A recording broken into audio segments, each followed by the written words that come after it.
Alright guys, I'm going to do a quick review of OEM clutch disc versus Stage 1. So this is OEM, that much surface area on the disc. It's like 2 inches.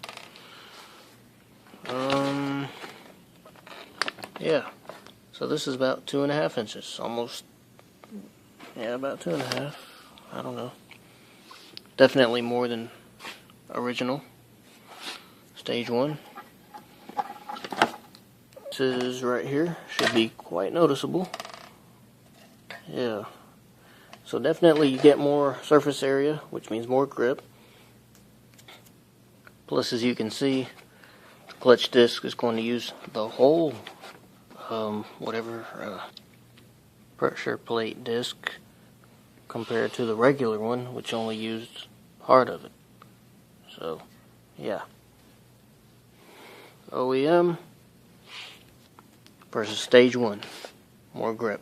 Surface area, more grip. Bonus footage for y'all that don't know. What do you think the rear main seal is magnetic? I sure didn't think so, but here's a magnet right here. Yep, it is magnetic. And I thought it would just be plain rubber. Guess not. Oh well. Dirty hands. Mechanic right here.